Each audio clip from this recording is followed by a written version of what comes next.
Is everything good? Okay, hello guys. Can't believe it's the penultimate episode this week. It's gone way too quickly. I don't know what I'm gonna do without Taskmaster occurring every week, and with this cast as well. I genuinely love this cast so much. Yeah, and I think we've had another really, really good episode. Yeah, another brilliant episode as usual. Hello everybody. TikTok, it's Jamie o'clock. I like that. I like that a lot. Yeah, I'm not sure whether we're going to have as many people as usual because it is on a Friday instead of Saturday as usual, but hopefully that's okay with people. The final episode should be okay to go ahead on Saturday, so that's cool. Yeah, I think, shall we just get straight into it? Good evening. Yeah, I think let's just get straight into it. So first of all, I loved the sorry, I might just move my camera back a bit. I loved Alex's little quiz that he gave Greg. I thought that was really funny. And I think the best thing I love about Alex's jokes at the start is just how angry it makes Greg. Which, yeah, I just love it. It's brilliant. Yeah, Charlotte won another. Yes, this really was Charlotte's week this week. I honestly thought she was going to pull a Joe Thomas and get almost a perfect score, because I'm pretty sure he got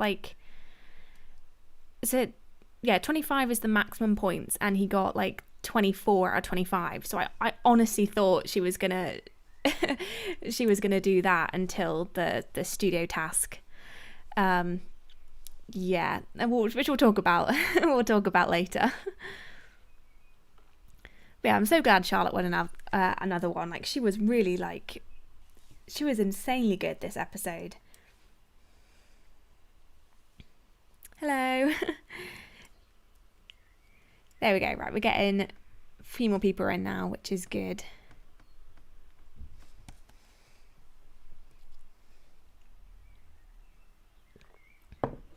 Right, let's get into the prize task. So the prize task this week was the nattiest knitwear, and I didn't know what nattiest meant, and I don't think many people did, because nattiest means well designed or clever. So yeah, I don't think many of them were well designed or clever. Well, I don't know, I suppose they were, I guess. But yeah, we'll get into them in a bit. I loved how the check was written to Lord Greg Davies, continuity. Oh, I didn't actually notice that. I can't believe I've watched it twice and I haven't even noticed that.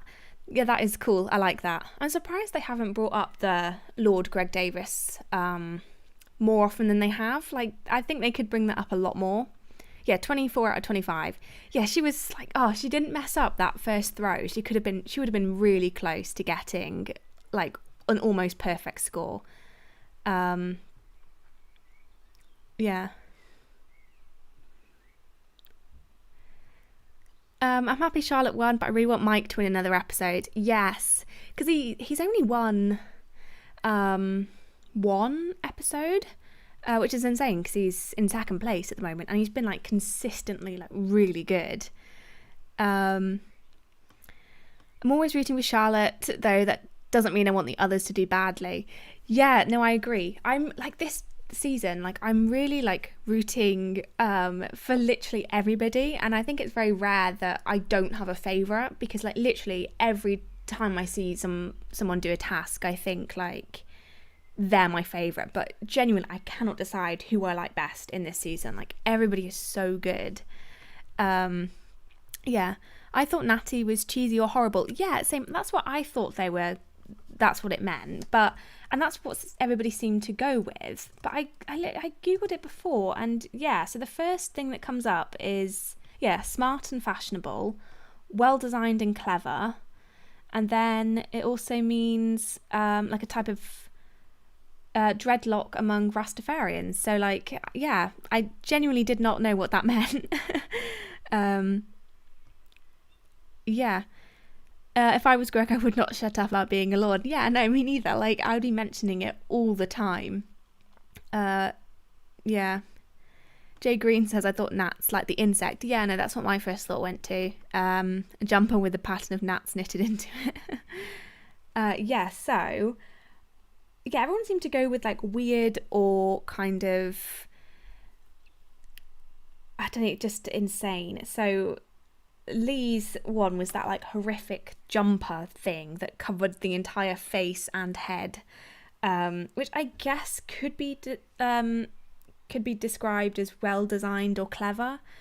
I wouldn't really say it's fashionable. Yeah, I wouldn't be surprised if Natty has like jumped up in the like Google searches for it, like they did with chutzpah, however you say it. Yeah, I thought Lee's was horrific, to be honest. It was, yeah. If I saw somebody wearing that, like, I don't know, I would be so freaked out. And I like that they said that you glue it on with super glue, like, just made it weirder. But I really liked his one. I think it was, well, I didn't like it, but I thought it was a good prize. Yeah, I thought Natty meant shabby, the complete opposite. Yeah, same. And it, Alex says it was certainly design, I'll give it that. Yeah, it was odd, like, yeah, very odd. And then Mike's just somehow even weirder than that. So it was like a white balaclava, but it was supposed to look like Greg, and it didn't look like Greg at all. At least I didn't think it did either. It was odd, and again, I wouldn't say it's well designed or fashionable at all, but you know, it was, yeah, everybody really went with kind of really odd things here, which, again, not what the task says, but I think they just kind of went with the best knitwear in the end, I think. But the first picture of the children was Photoshop. No, I think so. I think it was, but then they like had it made or something. I don't know. Alex says it was literally just a white cloth with eyebrows. Yeah, eyebrows and then weird, like, long, stringy beard hairs, which was very odd, and it didn't look like Greg. I personally would have scored it a bit lower because he was joint with Lee, and I think Lee's definitely stood out a lot for me than Mike. So I personally would have given, maybe joined, I don't know. And then Jamali's was just Natty on a jumper, which I guess, like, it is literally the nattiest, or it is a natty jumper. And to be honest, I think since nobody else actually went for the natty thing, I can't really like mark him down too much for that. But I think 3 points is all right. Like, I'm not mad at it, but I can understand if other people are.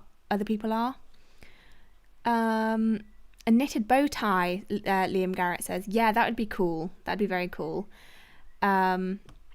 So a tux or elegant evening gown would be the right choice. Yeah, if they make that knitted, then I guess that would be the nattiest knitwear.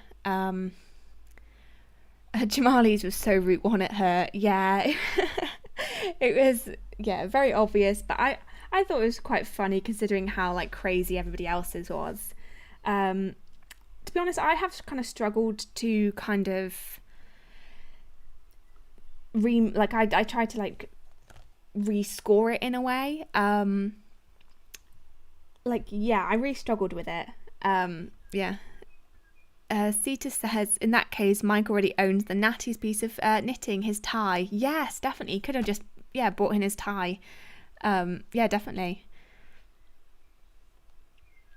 It's amazing how many prizes Jamali pitched as 3-pointers.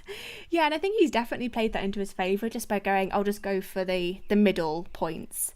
And yeah, like, I'm not mad at it. I think it's quite funny, especially because everybody else is like trying so hard, it seems, anyway. Yeah. I remember when Rose Matafeo brought in the best bag, and it was a bag with best on it, and it got 5 points. Yes, I think Yeah, she actually knitted that, I think, or made it. Whereas Jamali obviously didn't. So I can definitely understand why he got less points than Rose did. Yeah, Roxy just said Rose made that bag, yeah.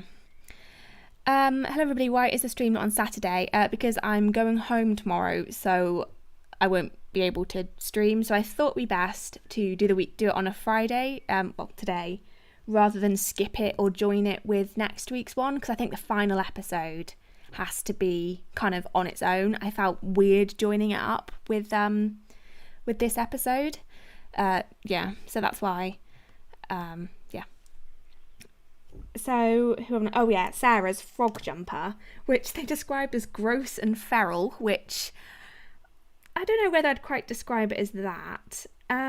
2 points. I'm unsure about her one, because we've got some discussions in the chat already about whether or not it should be she was underscored or whether she was overscored. I don't know. I don't know, maybe joined her with Jamali. I don't know, because everyone else did put so much more effort in, which is why I think she did get less points, because, yeah, I don't know. 2 points I think is all right for me. I don't know, but she was so shocked that she came last. And yeah, I'm just trying to think if it fits any of the definitions of natty. I wouldn't call it smart or fashionable or well designed, so I don't know. I guess it's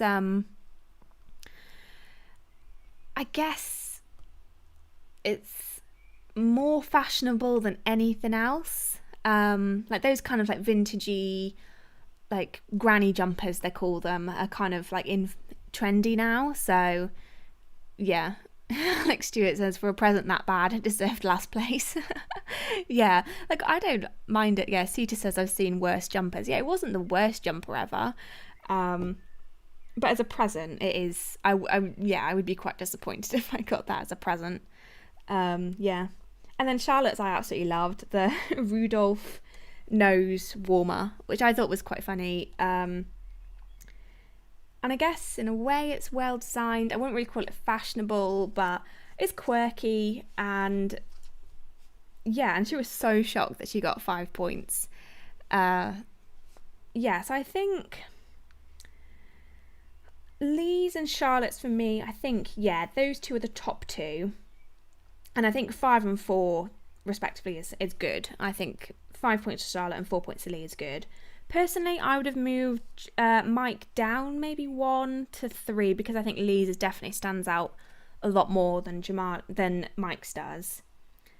And then, I don't know. How would you guys score it? Because I'm struggling with this one. I don't know whether to give Jamali points for the lateral thinking and, the straight A route, or I don't know. Maybe Charlotte, Lee, Mike, and then Sarah and Jamali joint, I would say.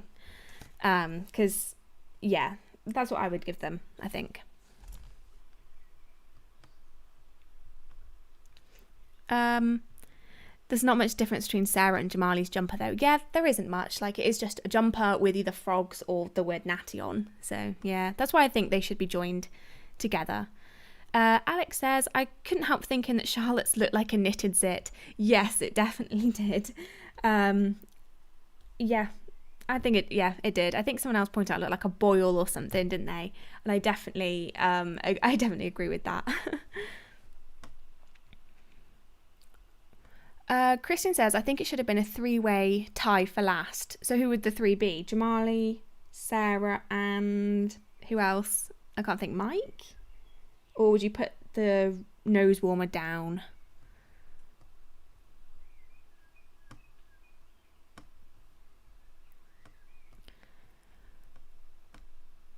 We've got another one. Robert says 5 for Charlotte, 4 for Lee, 3 for Mike, and then 1 for Jamali and Sarah. So pretty much the same. I personally would give 2 to Jamali and Sarah. But yeah, that makes sense. I agree with that mostly. Yeah, definitely. But I found it so funny how shocked Sarah was that she came last, and then how shocked Charlotte was that she won. Thought that was really, really funny.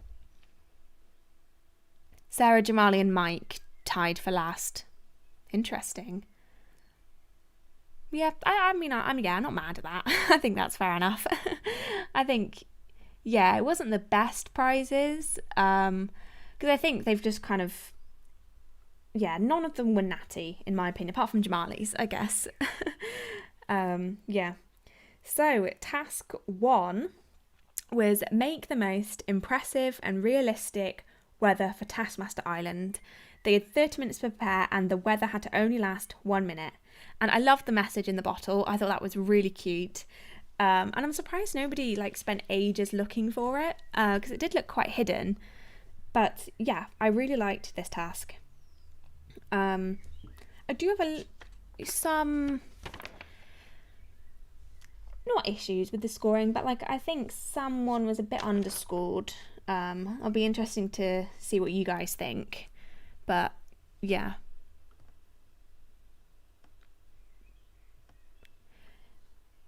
So, yeah. Personally for me, I would have tried to do something kind of similar to what Charlotte did, tried to build it up. I think that was a really good way of doing it. I loved Lee's smoke machine. I thought that was really, really good. And yeah, I probably would have done something with a watering can or something so that the rain could be dispersed a bit better, rather than just, made it look a bit more like rain than an actual kind of shower head it looked like. But yeah, I think everybody did a pretty good job on this task, definitely. I think everybody put in a decent amount of effort. And yeah, we'll talk about Charlotte's first, because yeah, Charlotte, I think, did kind of benefit from the good camera work with hers, which I don't know whether she might have told them what to do. But yeah, so hers looked very cinematic, and when it was zoomed in on one part, it looked like a storm. It looked really, really good.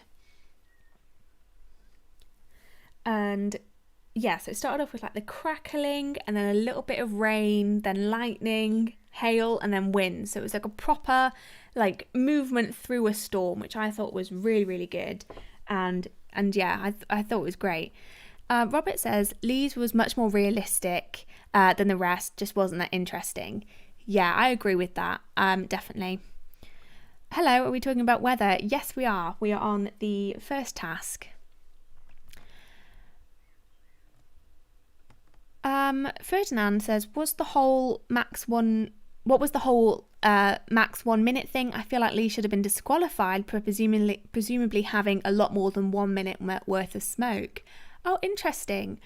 Yeah, I didn't think about that. We'll get onto that when we talk about Lee's. I think that's a good point, definitely.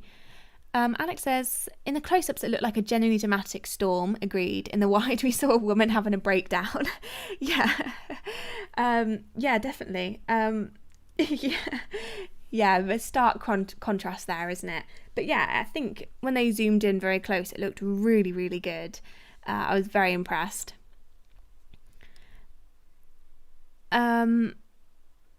Sita says Alex helped her the most too. Possibly. I think he helped everybody unless they didn't ask. Obviously, I'm not sure how it works. I imagine she just asked. Yeah.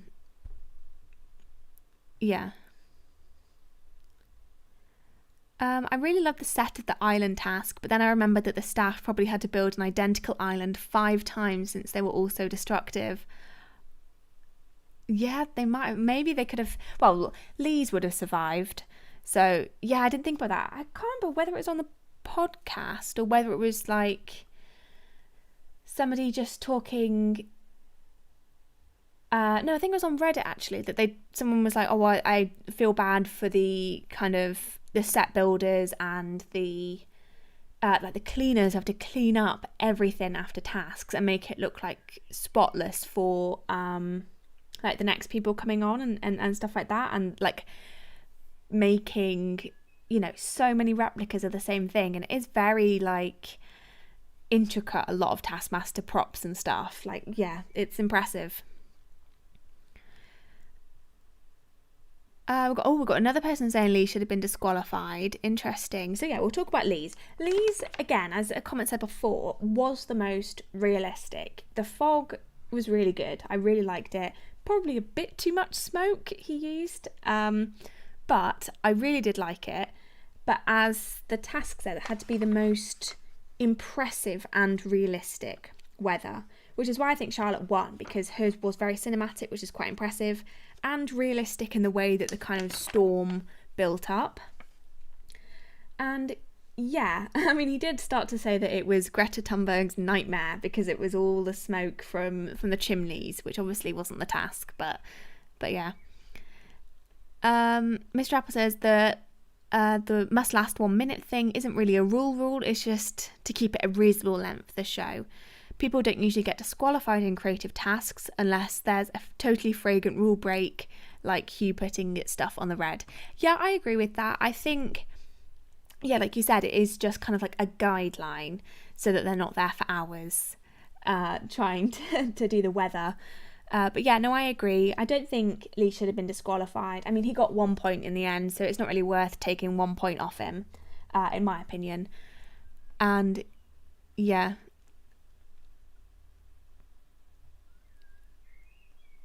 Right, Jamali's, and I think I also saw a comment before that Jamali's was the funniest, and I completely agree. So again, he started off with thunder and lightning, which was setting it on fire, which I'm surprised they didn't get more fire on it, really.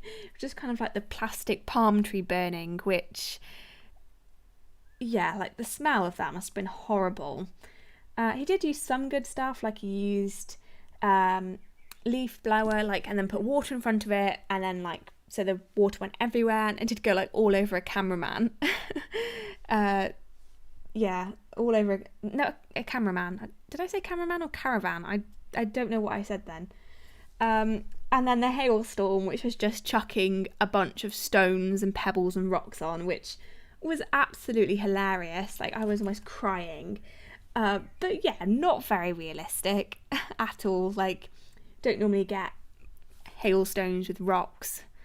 But yeah, it was funny. I really enjoyed it. Karen says Lee's narrative cost him for sure. Yeah, maybe a little bit. I definitely agree.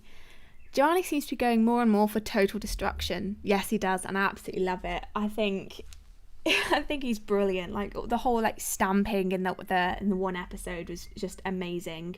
And now chucking a bunch of stones onto a mini house. Yeah. Sita says, let's not forget the ocean on fire. Yeah, that was really funny. Like, I imagine it was like a bit of paper or something that had fallen in. Yeah, that was funny. I do wish this episode was called The Sea's on Fire. Yeah, that would have been a good one. I feel like there are a lot of, not missed opportunities with the title names. Just there's so many amazing quotes. Like, it must be so hard to pick a good one. Jay Green says, I really wanted an explanation for how the water went on fire. I know his was unrealistic, but I didn't expect him to break the laws of science. Yeah, I don't know. My first impression was something fell in the water and then that caught fire. But yeah, that was my first thought. And his looked very dangerous. I'm surprised he didn't get hurt or someone got hurt. Like, the only thing he did was spray a cameraman with water, so that's quite impressive, to be honest. Mike's was funny as well. I really liked Mike's.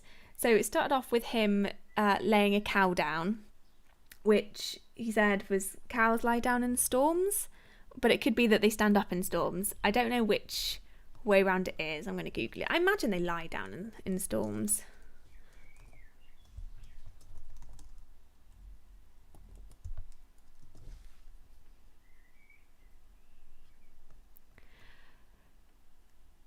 Yeah, it is. Apparently, they lie down because of changes. They're sensitive to changes in atmospheric pressure brought on by rainfall. Interesting. I thought that was just like not like a myth, but like one of those commonly, like a saying almost. I didn't think it was actually real. So that's interesting. Learned something new today. Yeah, Mr. Apple says Jamali is so pushing health and safety stuff. Remember the knife frisbee? Yeah, I'm not surprised that they didn't show the knife frisbee in use, but I really wanted to see it. I wouldn't be surprised if Alex was like, no, you can't. You can't throw it. Like, yeah, oh my God, it would have been so dangerous. Him and Rod Gilbert are just trying to put as many people in danger. Like, how did they allow Rod Gilbert to throw the spear through the caravan? Like, how was that allowed? Yeah, I'm still baffled by that. I think Alex probably was quite baffled by that. So with Mike, he again used a leaf blower for wind, which I thought was very good. And yeah, and his was a bit better than Jamali's for like the rain. Like he threw up bits of water and then it blew up and it blew away, so it looked like rain. I thought that was really good. The hailstorm, he used ice, which was a lot better than rocks. And then the rainbow. He tried to do the rainbow, which if it had worked, it would have been so impressive. And I imagine he didn't have much time to do it, which is why he gave up so quickly. And then the backup rainbow, like, quite abysmal, the backup rainbow. They literally just 3 pieces of duct tape on a piece of paper, which, wasn't the best. I think that kind of let him down a bit. If he'd done, like, a decent backup rainbow, it would have been a lot better. Mr. Apple says, I read somewhere that in the Excite Alex task, Rod put a raw egg in Alex's mouth and they couldn't show it in the episode. Huh, interesting. But then they drank the raw egg. Well, who was it? Richard? Yeah, Richard drank the raw egg in season 2, but they're allowed to show that. Interesting. I remember Alex saying he was surprised that the production team let Rod do it. Yeah, like baffling. Like how did he manage to do that? It's absolutely ridiculous. Backup rainbow. I was so excited to see the backup rainbow. It was just a little tiny piece of paper with some duct tape on it.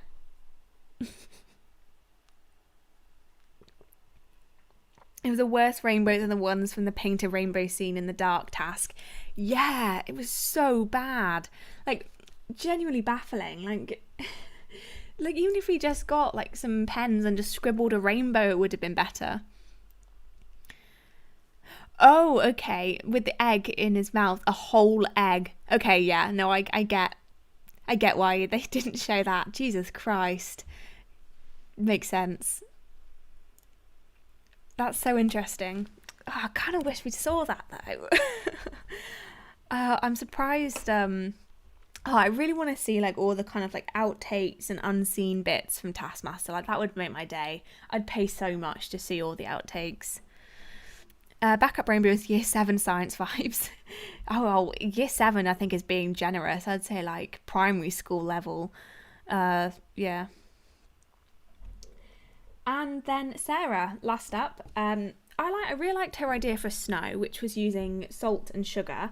Again, she could have sprinkled it around the house a bit more if she wanted it to be a bit more realistic. But I quite like the story of the people in the house upsetting the gods, which is why it was so localised. And again, she used ice for hail, which again is a better choice than rocks. And yeah, I think hers was quite straightforward. It was, salt and sugar for snow and some ice and some wind for a blizzard. I think hers was quite good. Yeah, a blizzard. Oh, that was so funny when, the positive affirmation of her saying she could do a blizzard. I love that. It's so good. It's probably one of those things that she does quite a lot but doesn't realise. Like, kind of, reaffirms some stuff like, yeah, that's a good idea. Let's do that.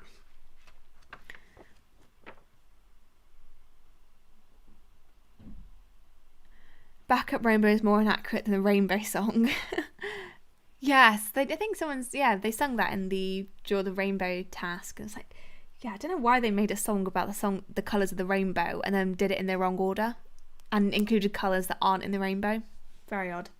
So for this task, we had Lee coming in last, which I thought that was quite mean. I would have joined him up with Jamali and given them 2 each because... one was more impressive and one was more realistic, and I think they could have been joined up in second with 2 points. And then Sarah got 3, which I agree with. Mike 4, again, I agree with. And then Charlotte 5, which I definitely agree with. So yeah, for the most part, I like the scoring on this task. Again, I'll just move up Lee 1 point. Sarah definitely got her inspiration from the salt on the table task. Yes. And I liked, she used sugar and salt. So definitely inspiration from that. I don't know why she used both. Maybe there wasn't enough of one. Karen says, Sarah's was good, but it was localised. I think that cost her a bit. Ice for Hill. I don't know why the others didn't do that. Yeah, why did Jamali choose rocks? Yeah, I don't know. Alex says, Jamali's had vision though. Lee's was just some smoke. Yeah, fair point. I do get that. Yeah, I suppose I did like the fire in Jamali's, to be fair. It was just the hailstorm, which just, if he'd used ice, it might have been more realistic, but it was hilarious. I absolutely loved it. Lee just turned on the smoke machine, 0 effort. Okay, fair enough. I get the effort isn't really there, but I don't know, I thought the smoke looked really cool. But yeah, I guess the scoring isn't too bad. Christian says, I think Mike and Sarah are pretty on par with each other. Yeah, I think so as well. I think Sarah's is a bit lower than Mike's, which I think why 3 and 4 for each of them is good. Because there's a bit more to Mike's. I think it's just, again, the rainbow that let him down. Yeah.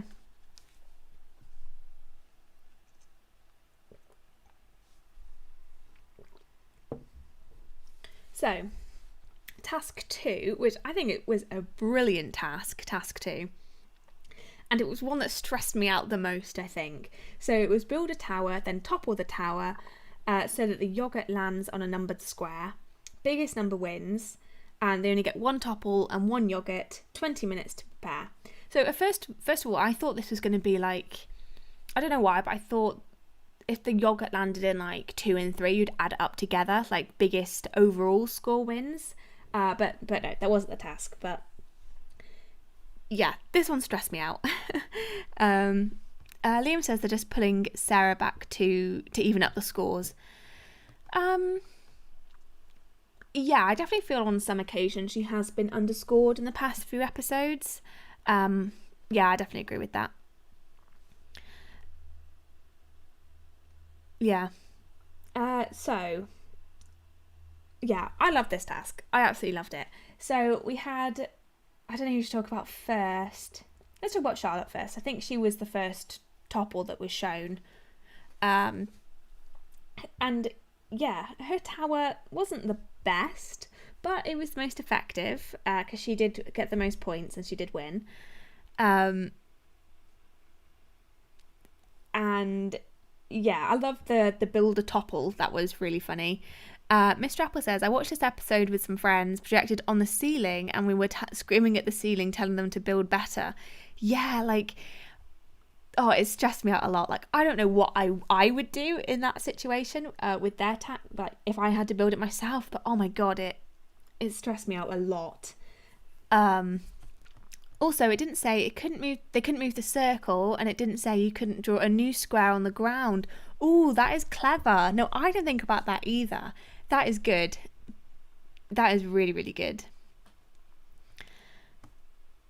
Sita says, I thought you'd add them up too, especially because they had a -1 in there. Oh, I didn't notice that either. That is cool. Didn't realise there was a -1. But yeah, I thought it'd be an add up the score kind of thing. So I was thinking, my first thought was you just have to splatter the yogurt, the third, out the most. Yeah, I loved it. I thought it was a brilliant task. And I think it annoyed most people who did the task as well. Everybody got annoyed. And I think rightfully so. It did seem so stressful. So yeah, and Charlotte has also had all of her stuff blown away by the wind. Yeah, and her tower, it wasn't too badly built. I wasn't, too annoyed by it. I think hers was quite good. Her biggest problem was that she pushed the tower. She pushed the tower too hard, so it the yogurt fell like behind it, which they describe as like the cloth under the drink trick. Like if she just like slowly pushed it, she probably would have got a pretty high score. But yeah, I thought it was really good. I'm surprised there's no duct tape included. I feel like Alex knew that was going to happen. Yeah, I thought that when Mike found the ladder, I thought there would be stuff like duct tape and, you know, more stuff like that, definitely. Because it just seemed the only thing that could like hold things together was those weird like plastic like bolts and stuff. Yeah.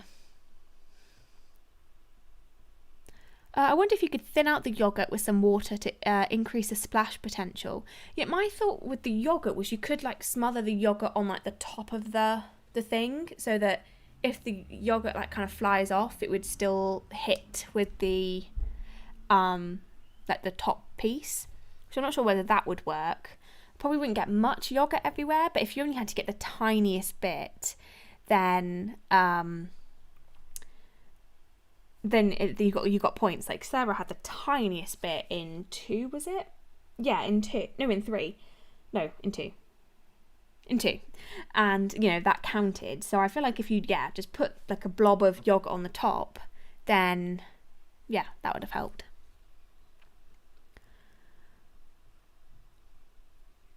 The building materials were most likely intentionally non-fitting. Yes, probably. Yeah, definitely. Would a lot of holes in the yogurt tub help? Yeah, probably. I imagine that would. But I guess the yogurt did kind of just splatter from like completely when it fell on the ground. So yeah, probably. I imagine it would have helped. It would be good to get more reaction shots from the contestants when they discover something hidden or something they're shocked by. Yeah, I definitely agree. I think there's just a lot of content to show with this task because they had to show them building it and then each person toppling it. It's probably why we didn't get much reaction shots from this one. Lee's strategy of smashing the end of one tube so it fits inside another tube was genius. Yes, I think that was probably the only way to like effectively, put them together. I think Jamali's way of building was so good. I thought he was genius, and it was literally like the rain burdened him like so much. I felt so bad for him because he could have actually done like really well, I think. Again, when he pushed it, the yogurt fell behind it. Yeah, I think, yeah. And he only got 1 point. Well, his only landed in 1. And so you got 3 points overall. But yeah, I thought his was really well built and it made sense, like having the thing in the middle and then, you know, everything around it. Quite good. The yogurt pot was really tall. They could have cut it to make it harder for the top, for it to fall off the top of the tower. Yeah, I agree. I think Lee put his in the tube, didn't he? Well, it looked like he put it in the tube, which I thought was really smart and was what Mike should have done with the ladder. Yeah, I think Lee's was really good. It's just a shame that his went too far left. Again, I felt so bad for Lee because his tower looked really, really good. Yeah, I think Sarah probably did the worst with her building. She didn't know what a drill was, which is just hilarious. I love that. And yeah, I think her structure was probably the worst. And yeah, she still got 4 points overall.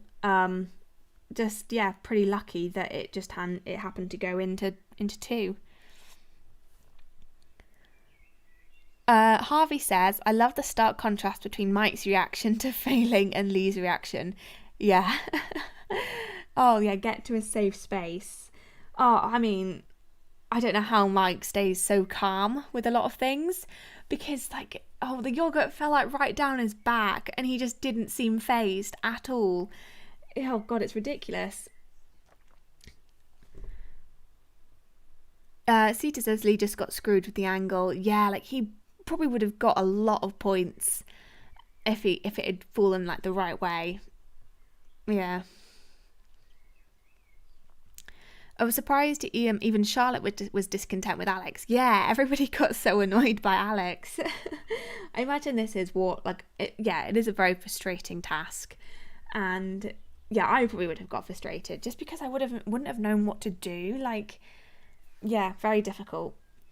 And I love the fact that both Sarah and Lee use the same anecdote with the 4 hours to chop down a tree. You spend 3 hours sharpening the axe. Like, I don't think I've heard that phrase before. And yeah, to hear it, they both reference the same thing in the task. I thought that was great. I thought that was so good.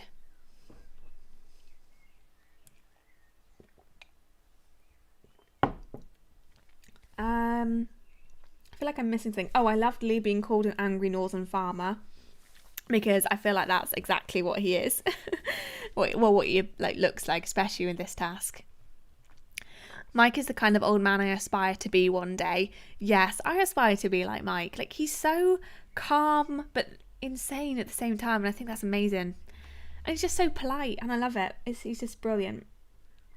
Obviously, Mike found the ladder, which, yeah, I thought there would be more stuff to it. Like, I was a bit disappointed at first that it was a ladder, because I didn't really see what the point of it was. But it was, if you turn the ladder upside down, then put yogurt in one of the leg holes, and then you can do it perfectly.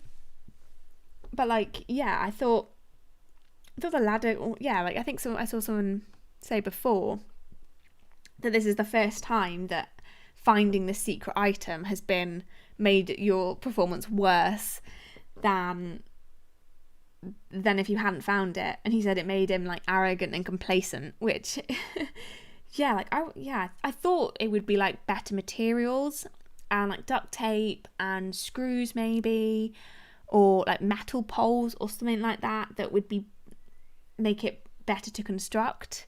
But yeah, the highest bridge task. Yeah, I agree.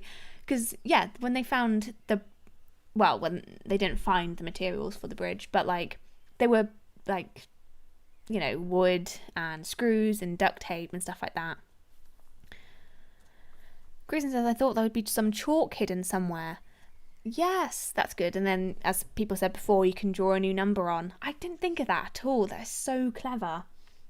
Yeah, you could have just drawn a number on and just, I don't know, done a tiny tower and just toppled it right into the number. That's so smart.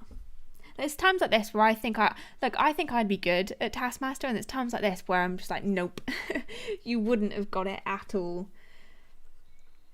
I think that's everything I wanted to say about this one. Oh, I loved how Mike tried to do the fold the boxes that James Acaster loved and just couldn't do it. Yeah, I love that as well.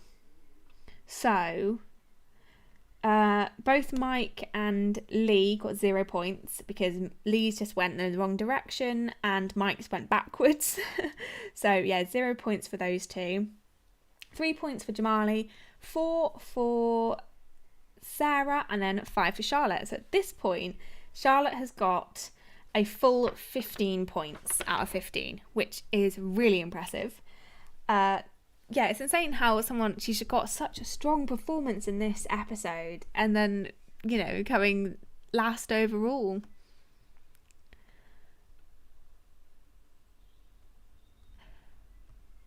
Mr. Apple says, I just rewatched the task reading and it doesn't even say you had to build on the circle, although Alex does say that when he's asked.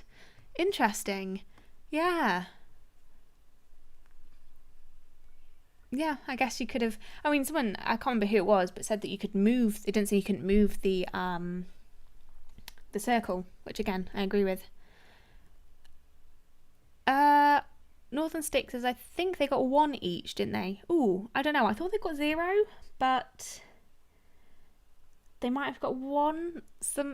Bet someone else will pop up in a second saying how many they got, but I assumed they got 0. Maybe I wasn't keeping a good eye on the scores there.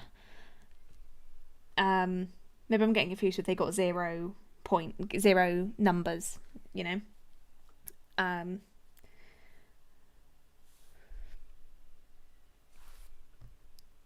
No, chat's not loading. But so yeah, let's go on to task 3. So task 3 was again a brilliant task, and this one looked like so much fun. Oh yeah, it was 0 points to Mike and Lee. Yeah, okay. Yeah. So yeah, task 3 was look the most different in 4 photos taken by the camera, and yeah, so it was about 30 seconds in between each picture, and they must be in all 4, can't hinder the camera or like the mechanical equipment. Yeah, so again, I think this is the task that looks the most fun. I would have had so much fun with this one, and seeing them do it in like real time was hilarious. Like the quick movement to 30 seconds to get changed. It reminded me of like being in like a school play, or like I used to do a drama group, and sometimes you have a really quick costume change. It reminded me of that. Oh, I can't believe I forgot to mention this, but yeah, in the last task, Sarah being like, oh, is it yogurt or poo? To try the yogurt. Yeah, that was brave. That was very brave.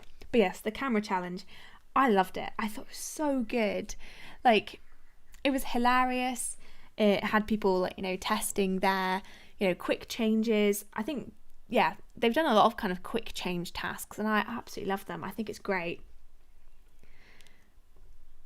Ooh, Miss Trapple says maybe my favourite of the series even.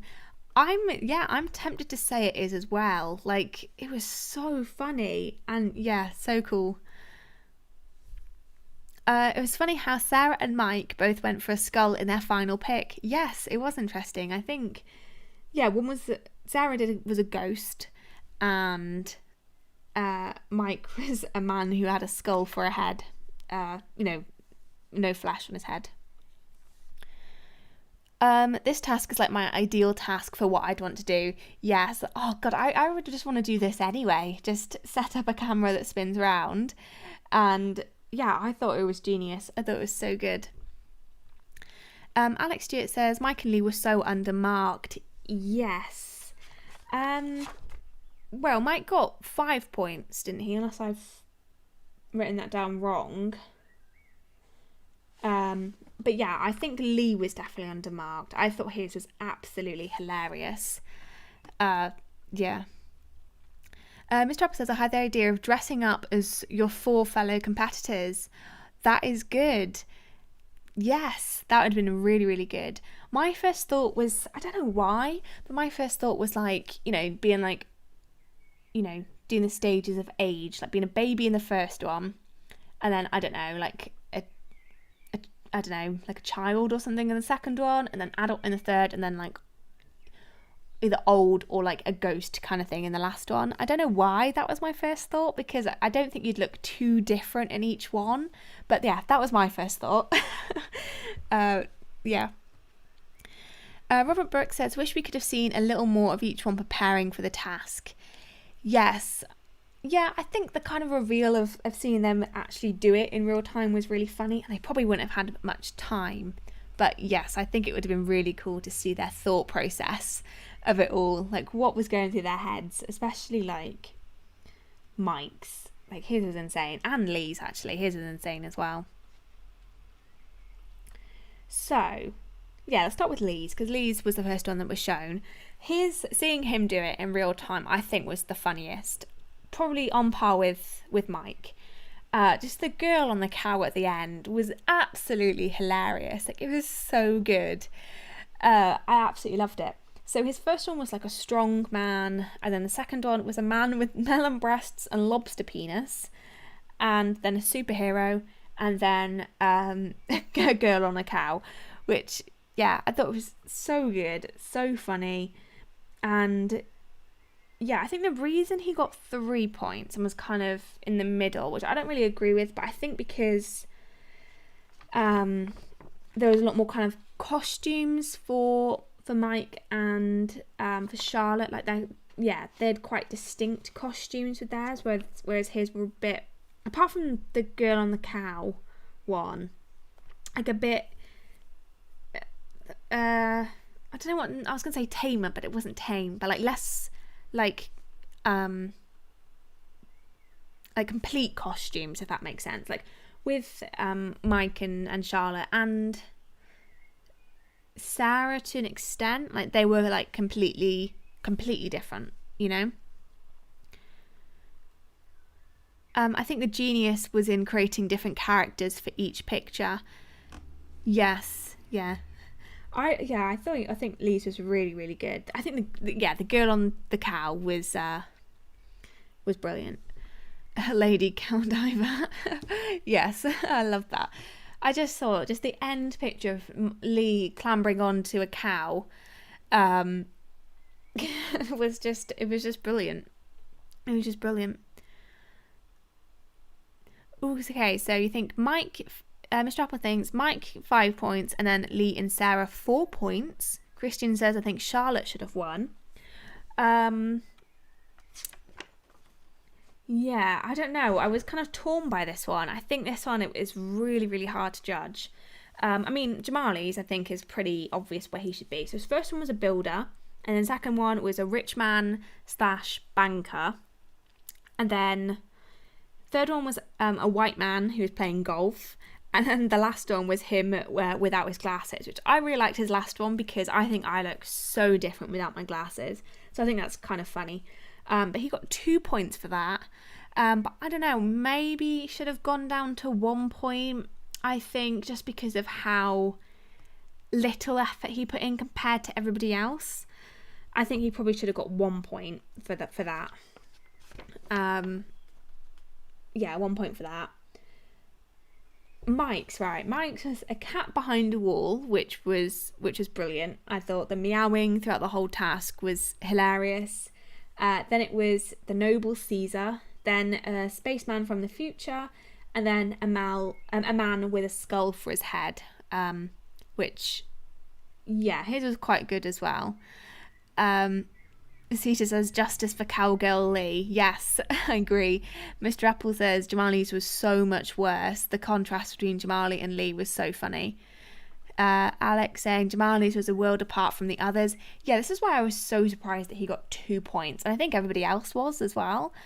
Yes, I definitely think 1 point for Jamali. I think Greg was a bit too nice to him. And Charlotte's was genius, I thought. So first one was like a ghost holding flowers, I think. They didn't say exactly what hers was, the first one. And then it was a person with like pots for hands and her legs in buckets. Third one was part of the fence, so it's the fence with t-shirt and trousers. And then the last one was an octopus. And I think the first two and the octopus were brilliant. I don't know why she just put a t-shirt and trousers on the board. Like, she could have done something a bit different, like a bit more kind of out there. But yeah, I don't know. I feel like, yeah, just a t-shirt and trousers I thought was great. It looked cool, but it wasn't too different from normal. Like, yeah, I don't know, bit odd. And then Sarah's, so she was a writer in the first one, and then it was like a century worth of hair growth, and she pulled all of her hair in the front, which, how does her hair look so good even when it's all in her face, like in the front of her face? I don't understand. Then tennis, which I loved her tennis one. Like, she got the jump perfect. It was so brilliant. And then her last one was a ghost. So, yeah, very difficult to score, I think, this one. I'll wait to see. Boring t-shirt head girl. And yeah, like, as PHS has pointed out, boring t-shirt with a head is Charlotte herself. Like, yeah, it wasn't too different, really. Yeah. But Mr. Apple says, I think it is actually a good contrast if 3 are weird and 1 is normal, though. Yeah, that's a good point. I mean, it didn't say that it had to be different from herself. Like, having 1 as yourself is fine, as long as it's completely different to the rest of the photo. So, yeah, I agree. That is, yeah. Sarah's seemed like 4 stages of lockdown. Yes. Yes, it did. Trying to be positive and do something creative with lockdown. then just, I don't know, going insane with the hair. Then trying to take up a sport in lockdown, and then just becoming the ghost. I think that's fine. Sarah and Lee both did an action shot for one of their photos. That's so impressive. Yeah, Charlotte's jump. Sarah's jump was so good. I cannot. So good. I absolutely loved it. And the superhero for Lee, that he did kind of fumble at the start, but that would have been so difficult to pull off. I'm so impressed by everybody, apart from Jamali, in this task. Sarah's hair is the MVP of Series 11. It really is. It's just magnificent. It's so brilliant. I envy Sarah's hair every time I watch an episode, because I have thin, straight hair, and I just can't comprehend how one person can have so much hair. Yeah, I have quite thin hair. I have long hair, but, not much to it. But yeah, her hair is just amazing. I love it. It's so great. Yeah, so personally, I don't know how I would rank this. Maybe Mike for 5, and then join Charlotte and Lee together with 4 points. Then, I don't know. So giving Sarah 3 points seems bad. Maybe 3, and then Jamali with 1. Because I don't know. I think those 4 are just so good. Yeah, I don't know. Sarah's hair, she looks like a lion. Yeah, she does look like a lion. Just the magnificent hair. Oh, so good. So yeah, that's how I would rank it. Probably. Unsure about Sarah, whether to join hers with give her 4 points or 3 points. Yeah, it'd be interesting to hear what you guys think once the chat comes. Oh, there we go. Alex Stewart says Mike and Lee 5 points, Sarah 4 points, Charlotte 3, and then Jamali 1. Interesting. I'm finding it so difficult to separate the 4. I think Mike, for me, 5 points. I think his was the most different between each one.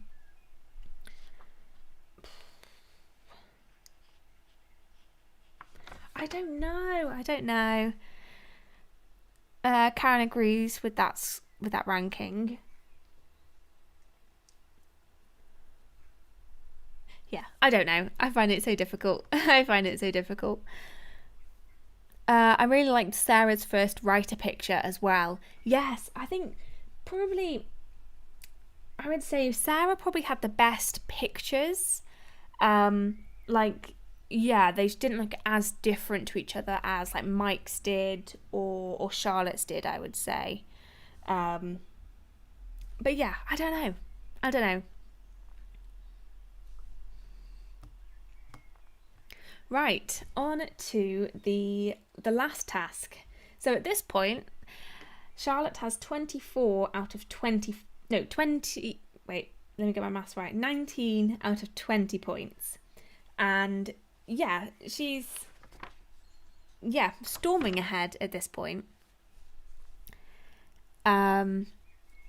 Ceta says Mike and Lee 5 points, Charlotte and Sarah 4, Jamali 1.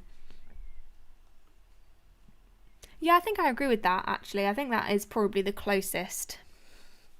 Yeah. It's just so difficult to separate them. It feels mean giving any of them less than 4 points. But yeah, so the studio task. Again, a brilliant game. It's something, again, you could play if you find the weird moving fish. So it was shove your fish onto the mat 10 seconds after the fish is laid down, and the person furthest away from the target after 10 seconds, then they are out. So, I mean, let's start with Charlotte. Charlotte just out straight away, just flung it way too far, which, yeah, overconfidence maybe she underestimated her strength. I don't know. But yeah, it was absolutely hilarious start to the task. Alex says Taskmaster meets curling. Yeah, for some reason I thought it would be the kind of when they kind of like polish it so the fish could move along. That'd be funny. Mr. Apple says a fun live task. Yes, I agree. I thought this one was really fun. For a moment I thought Alex was placing a live fish. Yeah, they were so freaky, those weird fish things. Like, yeah, really, really freaky.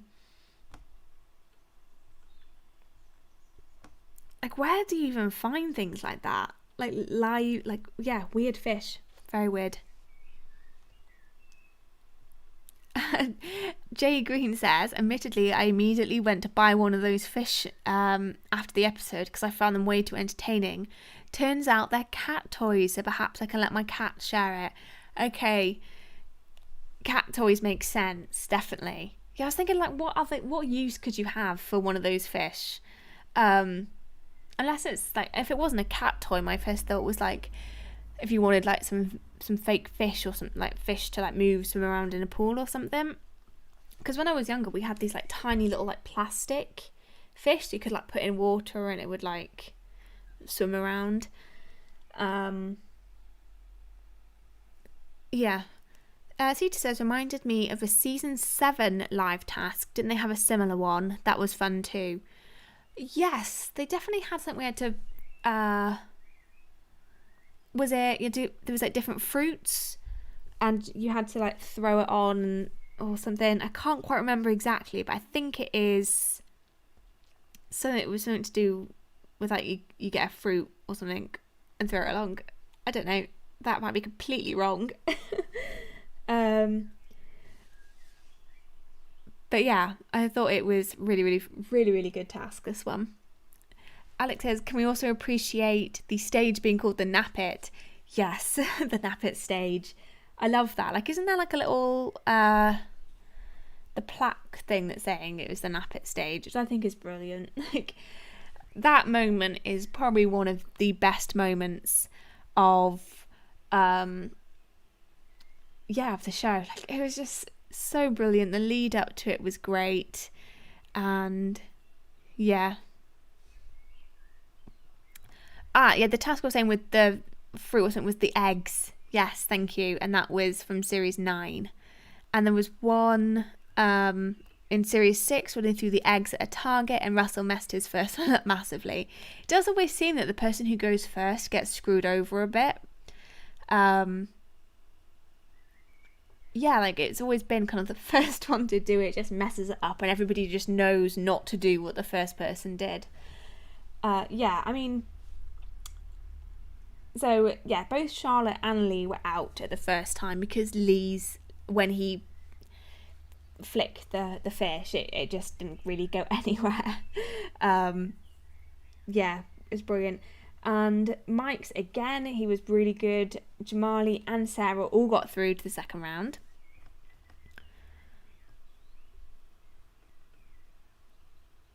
Which I think, so those two got into the second round. Jamali got out after the second round because it looked like his like stick thing like broke, it looked like, but they didn't really mention it, but I'm pretty sure it broke. I wasn't sure whether he'd kind of done it on purpose, kind of, but yeah, it broke and he was out.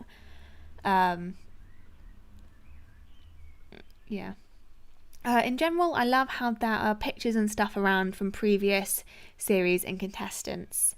Yes, there's so many like little kind of Easter eggs, I guess you could call them in a way. But I loved on the camera one, it was Ollie that was moving the camera around, I think, like the little statue Ollie.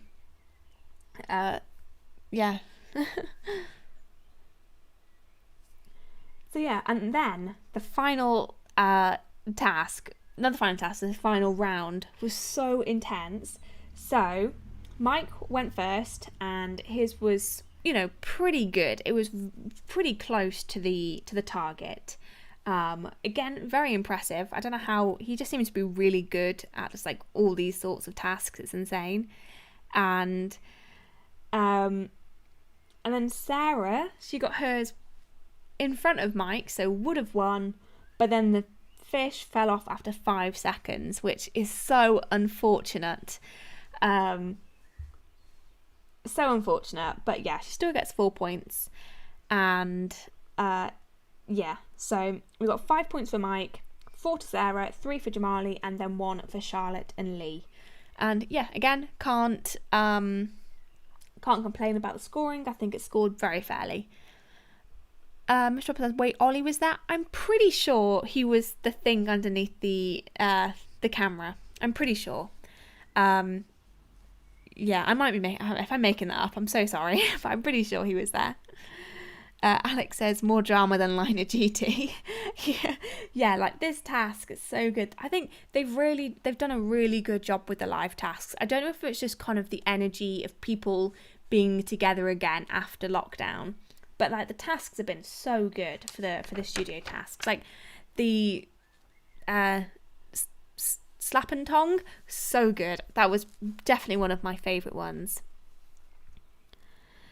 Carolina says, I think Jamali's mop coming apart was intentional, a really weird technique. Okay, yeah. I couldn't tell whether it was intentional or not because, yeah, it just seemed to break and nobody really questioned it. So, yeah. I was pleased Charlotte even got a point. Yeah, same, because if she hadn't got a point, then it would have gone to a tiebreak, I think, between her and Mike. I think. Or maybe not. Maybe she still would have won. I can't remember whether she won by 1 or 2 points. Yeah. With the competitiveness of Sarah, it's really sad. Yeah, like she was so close to winning. If the stupid fish didn't flap off the end, then yeah, she would have won. But yeah, that's the way the game goes. But yeah.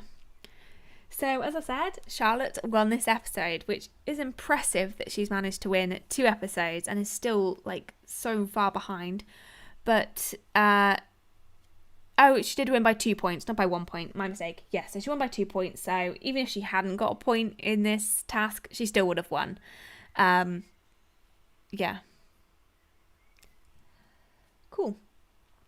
I think he kind of threw the mop to knock off the others. Oh, Jamali. Okay. Yes. Okay. Cool. That makes sense. It's kind of like a sabotage thing that ended up going badly in her direction. Okay. That makes sense. That's the way the fish flaps. Yes, it is. Yes, it is indeed. But yeah, so next week is the last episode, which I cannot believe it seems to have gone so quickly. Yeah, it has gone so quickly, and I don't know what I'm gonna do when this series ends. Hopefully we will get an announcement for like who's going to be in series 12 or like any more updates from Champion the Champions, because I know they said it's going to be around Christmassy time, but they haven't really said anything else really about it. But I can't wait. And yeah, hopefully we will get a series 12 announcement, because there's been a lot of speculation about who's going to be on series 12, and this seems to be a pretty good prediction that someone has basically figured out from like a tweet, and who's followed who at the same time, and followed like the Taskmaster account at the same time. So it seems like a pretty solid like prediction for the cast, and it seems like a pretty good cast from like the people I know. There are a couple of people I'm not too familiar with, but some really good people on the predictions. So yeah, who do you think is going to win? Do you think Sarah's going to hold her lead and win, or possibly Mike overtakes her? Because yeah, she's still got a bit of a lead, but not like 20 points anymore. Like yeah. Final episode of Taskmaster, always so good. Yes, like last series we had the breakdown of Daisy at the end. Like, oh, I felt so bad for her. It was so bad. Yeah. Yeah, I don't know who's going to win. I think it probably is going to be Sarah. But it could be Mike. Mike, I wouldn't put it past him to catch up. Yeah. Christian says, I hope it's Sarah. Mr. Apple says it's close. It is close. Will you do a rundown of Series 9? I can only watch Taskmaster on YouTube, so I haven't actually seen Series 9 at all. Yeah, I'm surprised. I'm surprised Series 9 hasn't been up on YouTube yet. Like, I've heard quite a lot of people complain about it, which is really surprising because everyone's seen Series 10 and Series 11 so far. Like, yeah. I don't know. Maybe. I don't know whether it would be too kind of like spoilery, but I can think about it. Remember Daisy was winning going into episode 10 last series. Yes, she was, but I don't know how many points was she winning by at that point. Like, it wasn't more than Sarah's lead, was it? I can't quite remember. Alex says, I'm backing Sarah, if anything, so I can be really smug since I predicted she'd win after episode 1. That was a very good prediction. Like, she has been ahead since, like, the beginning. Yeah, who won the first episode? Was it Sarah or Mike? It was Sarah, wasn't it? Yeah. I feel like they intentionally gave Sarah low scores so she's not in an unreachable lead. Yes, I did think she did get, quite a few low scores in, maybe not this episode, but definitely last episode and possibly the episode before. But I guess they didn't want it to be too kind of predictable that she would win. Apparently she's 13 points ahead. So it is unlikely that Mike could catch up at 13, having to get 13 more points. I mean, it definitely is doable. Alex Stewart says, mathematically possible for it to be Lee or Mike, but they'd have to have an absolutely fantastic episode for that to happen.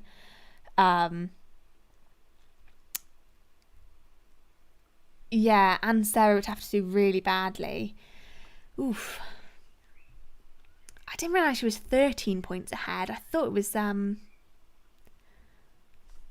bit less than that.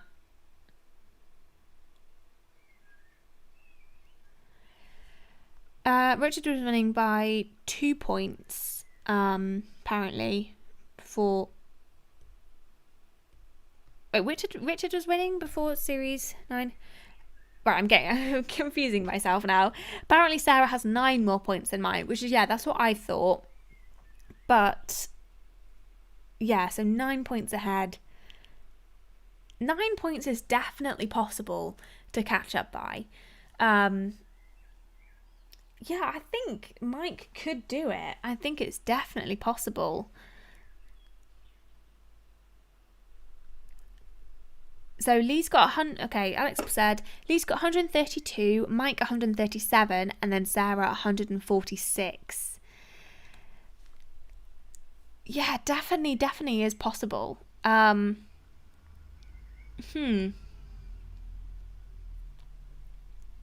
Interesting.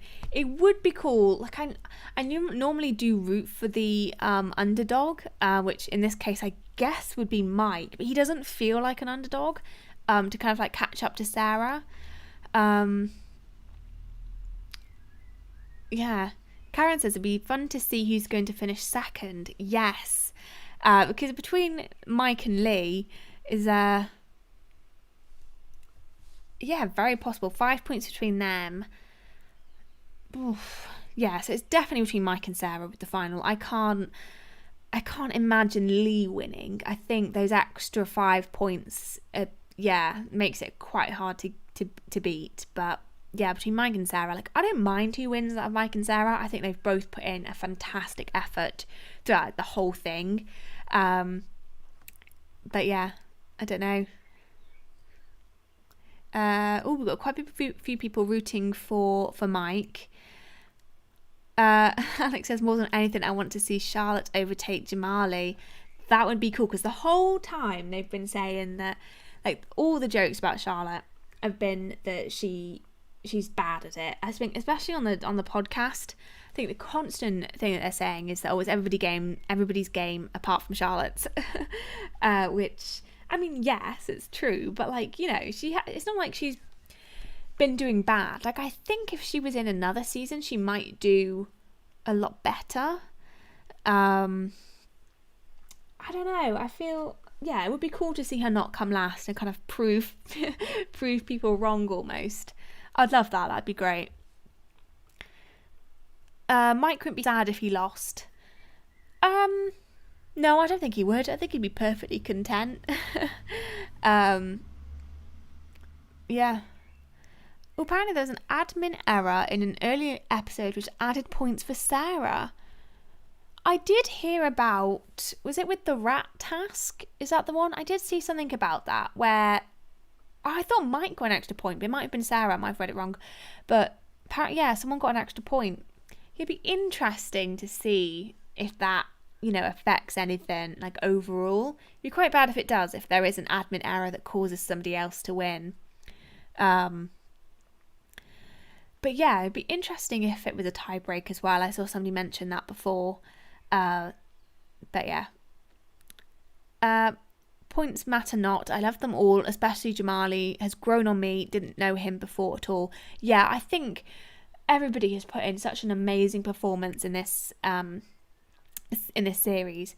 Like, everybody's been good. I literally like cannot fault anybody. Everybody's been entertaining in their own way and had their own ways of doing tasks and been unique in their own performances. And yeah, I think it's one of the best casts that we've had.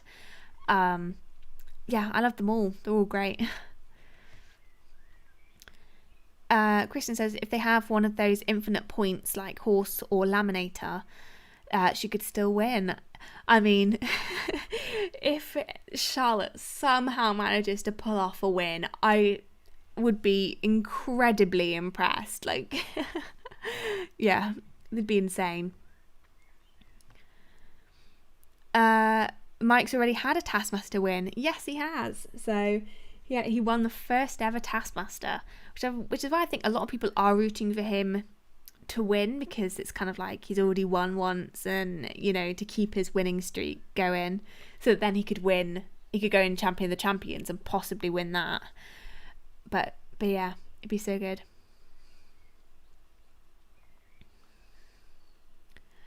Oh, okay, right. Miss Rappel's putting all the stuff about the missing, well, the added point or the missing point. Okay.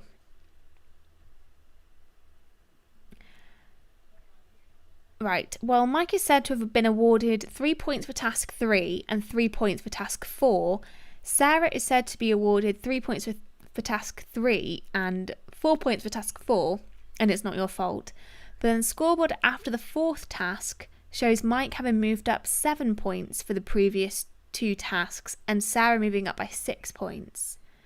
Interesting. Okay. No scoreboard was shown after task 3, so it's unclear during which task this clerical error occurred. Interesting. That is a pretty bad error to make, isn't it, though? Yeah, that's pretty bad. Alex says, I think we're all winners in this series. It's been a joyful start to finish. Yes, I agree. Completely agree. Also, as much as I love Mack, I'm glad he didn't completely overshadow the other contestants and the show as a whole. Yes, that was a big fear for a lot of people going into it. Like, they thought, because of, you know, Mack being the most famous and, you know, used to kind of being like a captain on the show, so talking the most and stuff. But yeah, I feel like everybody has had a really good opportunity to, you know, be funny and be inventive, and yeah, it's really good. I think everybody has really just been amazing.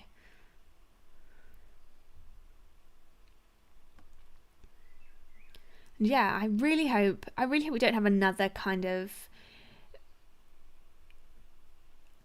not that I don't think the next series won't be very good, but like so far we've kind of had like a good season, not so good season, good season, not so good season. So like Series 5 is amazing for me, and Series 6 isn't one of my favourites, and Series 7 was amazing. Series 8 not so good.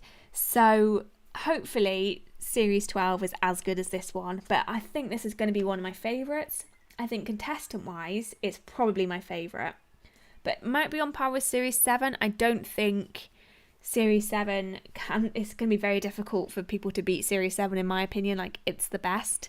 Yeah. Oh, discovering this channel increased my enjoyment for Taskmaster. That is lovely. I'm so glad. That's one of the things I wanted. Like, I just love talking about Taskmaster, and I think it's a great show. Yeah, that's so lovely to say. Any predictions for next series contestants?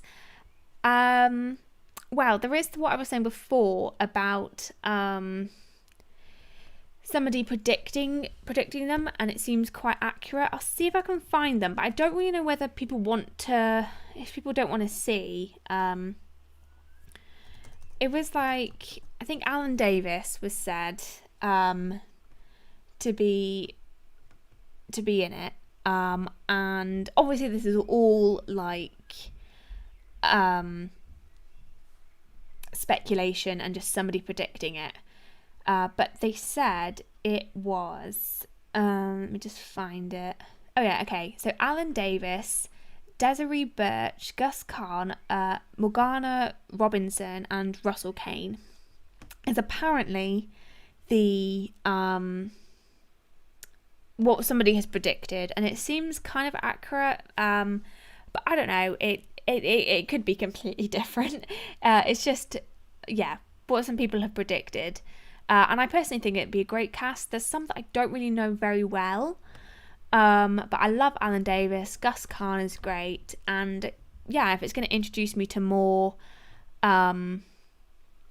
comedians, then I love that. So yeah. I don't know whether, can you put links in the chat in here? I'm not sure if you can. But yeah, I'm not sure if you can put tasks. I'll put the Reddit post in if possible.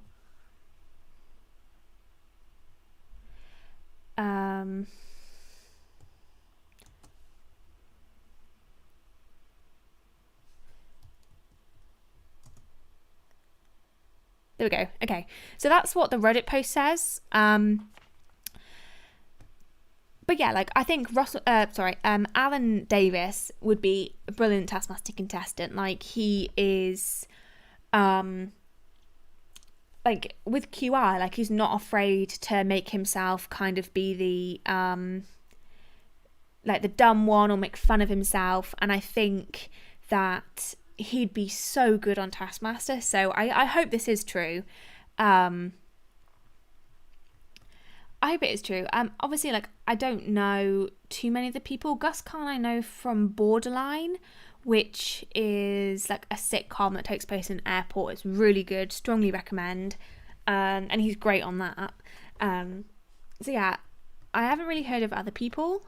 But yeah.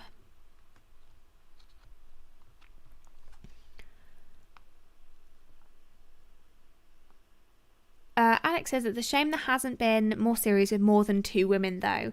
Yeah, hopefully they do kind of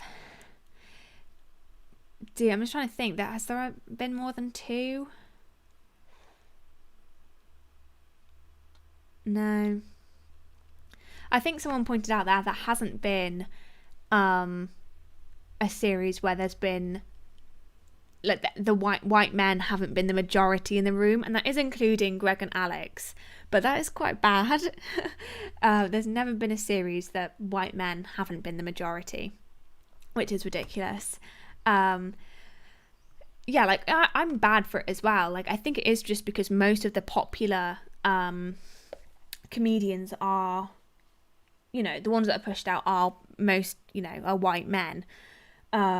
So it's kind of like the comedians that I'm most familiar with fit into that category. Like, Taskmaster is one of the shows that does help me, like, expand my watching, my fans of comedians.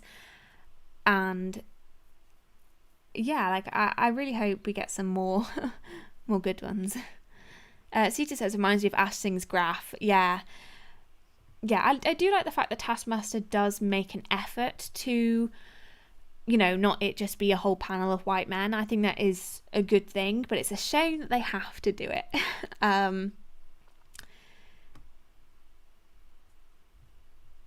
But yeah.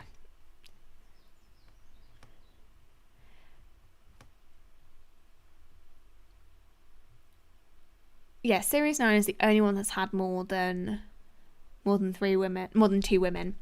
Yeah, and like it was such a good series as well. Like it doesn't it doesn't impact it very badly at all. Oh yeah, New Zealand Taskmaster started off immediately with 3 women, hilarious women. On the other hand, it was very white. Yes. Yes, it was. I think the diversity has been getting better. I didn't know Rose, Moan, or Jamali before Taskmaster. Yeah, I didn't know Moan. But yeah, I did know Rose and Jamali. I think they're great, but yeah. Oh yeah, the Ginty Meister. I never know how to say your like channel name, but also it's not all of the women have been stand-up comics. I think there's only been 10.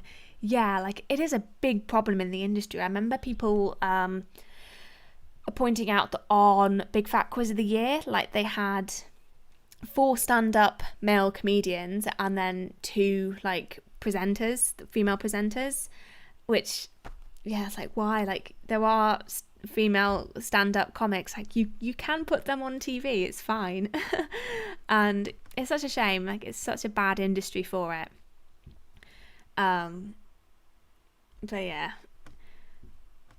I do like the Taskmaster makes an effort, but yeah, it's the industry as a whole that's kind of bad for it, which is a shame. Right, I think I will end in about 5 minutes. So New Zealand Taskmaster was good. Yeah, it was so good. I think they have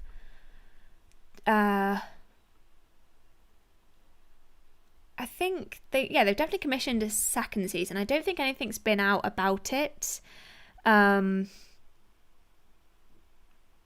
that I can think of anyway. I don't think we've heard anything else about Series 2 of Taskmaster New Zealand. But yeah. Robert says, I think less female comedians and people of colour is more of an industry problem than a Taskmaster problem. Yeah, as I said, like I think Taskmaster does do a good job of making sure that it's not all just a panel of white men. So that's good. And Alex has said he wants to diversify Taskmaster, which is good. I think the show is conducted so well with a warm set of people all the time. I don't care about the categorical mixes. They manage it well all the time.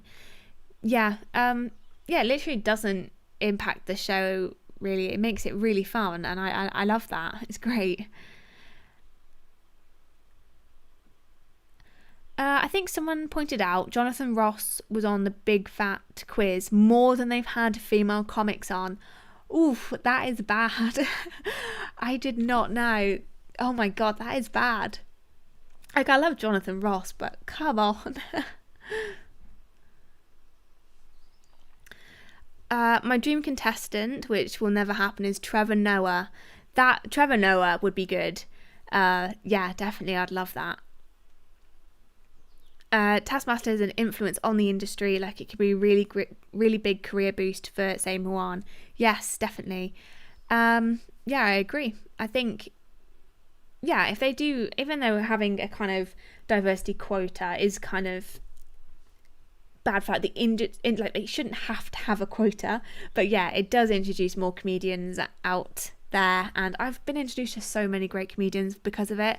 So yeah, I think it is a good thing overall. If Series 9 comes out on YouTube, can you do streams about them?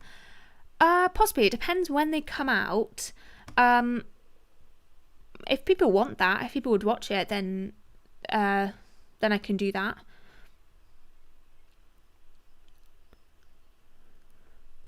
Robert says, I hate it when diversity feels like a checklist, but on Taskmaster it's nice that they pick contestants on whether they're funny, not because of their race or gender.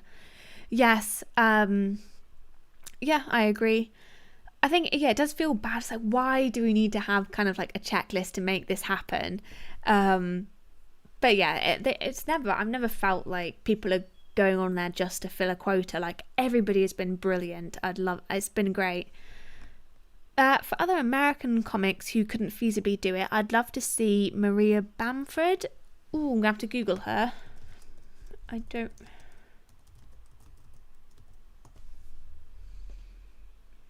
Oh, okay. I think I recognise her.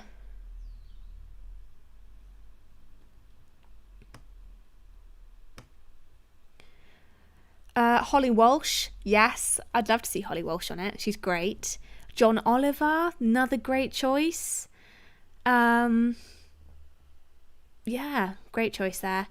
There's never been anyone on Taskmaster who I've disliked, so bring on more diversity and we'll have a blast regardless. Yeah, exactly. That's exactly how I feel. Like, there literally hasn't been anybody that I've disliked, and yeah, it's great.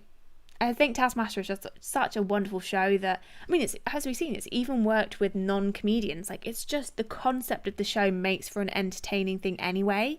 So, yeah, whoever goes on it is going to be funny anyway. Zoe says Rhys James. Yes, I'd love to see him on it. I think he's great. There's so many comedians I want to see go on it. Like, it's just such a brilliant show. Right, I am going to finish it there. Hopefully I'll see everybody in next week, which should be on Saturday. I have plans for it to go ahead on Saturday. If not, it would be Sunday at the latest, but yes, it should be on Saturday at the same time. And it will be the final, which, again, as I said before, I can't believe it's gone so quickly. And as usual, it has been an absolute delight to talk to you guys. And yeah, thank you all for coming on. It has been great. And goodbye, everybody. Have a great week, and I'll see you on next Saturday. Bye.